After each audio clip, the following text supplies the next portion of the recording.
Donald Trump delivered a pretty bonkers speech in Council Bluffs, Iowa. And the first clip I'm going to show you is him glitching, I guess is the proper word for it. His brain just didn't quite function for a moment. And he said this. I will also order our government to deny entry to all communists and Marxists. Look, we have Marxists, fascists, communists, they're pouring into our country.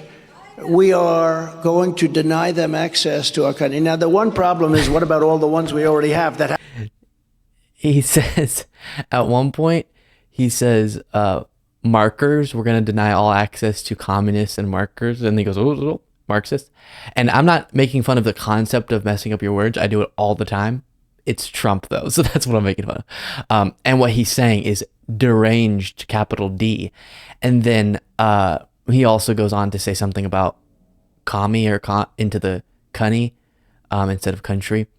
So a few glitches there. Then let's continue. happen to be politicians, okay?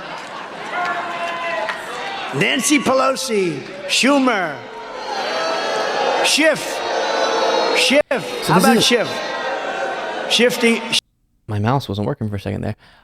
This is a talking point we've heard from him for quite a while now of he's going to deny access based on ideology.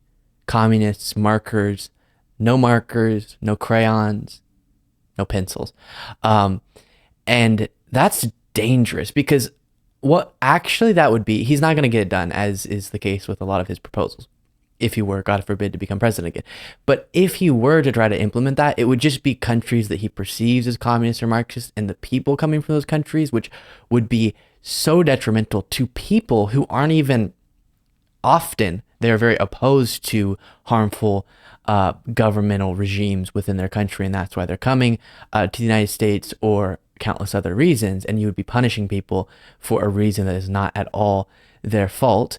And also, if he tried to do ideological tests as people come into the country, are you a communist? Are you a marker?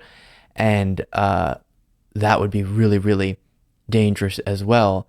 The abuse that would be going on there, and people's lives being turned upside down because Trump doesn't want people of ideologies. Let's be honest, Trump doesn't even understand, or he could not define, because he calls Biden a communist and a marker, which, come on. And yes, I'm purposely saying marker. I know it's Marxist.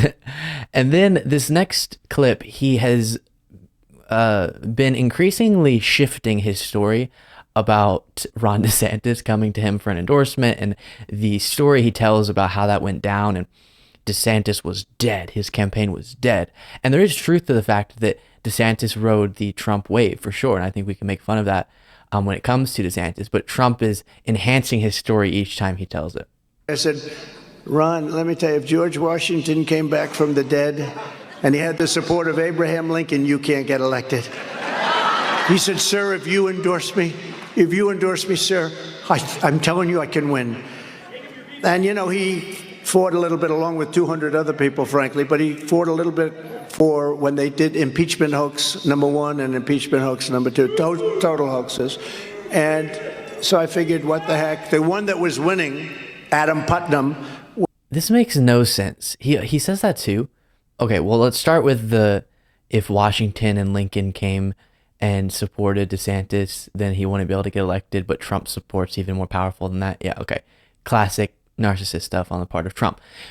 But the story of, because he supported me in the 2 impeachments, I decided I would endorse him. But isn't he referring to the 2018 gubernatorial election when it comes to DeSantis? Because that was where he was having a tough time. Trump endorsed him, and it did seem to help him a lot, and he did end up winning. But that was before the 2 impeachments, and way before the 2nd impeachment. So I don't exactly know what he's talking about there. Then he says this about his indictment. Every time I get a subpoena, you know, my polls go up, I get more and more subpoenas. Report to a grand jury. He's killing Biden. He's killing them all. That's what it is. These are crooked people. Never happened in our country, called weaponization of the Department of Justice and the FBI. We've never had anything like this. And it's all bullshit, too. It's all stuff. That's why my polls go up. His polls aren't going up in the general electorate. That's what he leaves out. It's not going to help him generally within the country. It does help him, it seems, to get current Republican voters to kind of rally around him, but it's not going to help him against Biden. And they were very excited that he called it BS. And we're going to get to a story later today of an actual attempt by Trump when he was president to weaponize the government based on his ideological motives. But there's no evidence that the Biden administration is doing that. What there is evidence for is crimes that Trump committed. And in a country that has, say it with me, Republicans, as you used to, law and order, you would have someone held accountable if they committed crimes, especially when you have an audio recording of them committing those crimes. And then you have this. We have a president of the United States who's a stone cold, corrupt thief, and who's willing to arrest his opponent. We have a president. Again, reference my past statement on the politicization thing. But this would make more sense if you said this, okay? We have a former president of the United States who's a stone cold, corrupt thief. Pretty accurate when describing Donald himself. And we'll wrap up the coverage of that speech there. As always, really wild, detached from reality. And I'm too happy today, so I can't tap into my anger, because why go down there right now? Let's stay happy right now. We hit 100K subscribers. Hooray. No need to get bummed out by the danger that is Trump, his movement, and his ideology and rhetoric, as we saw there. But it is heartbreaking that so many people watch that and go, yes, he's just lying constantly. There's no attachment to reality. There's no alignment with facts. But they think, heck yeah, he's nailing it.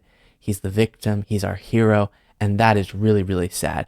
Make sure, as I mentioned, the 100K subscribers thing, make sure you are subscribed if you're not already, so that we can get to our next goal, 1 million. Thank you so much for watching. If you want to be a part of what makes this show possible, plus get access to the full video version of the show hours before all the clips are able to be uploaded to the YouTube channel, plus get the bonus show on the weekends, you can do so by going to lukebeasleyshow.com/membership. That is lukebeasleyshow.com/membership, and there's a link in the description.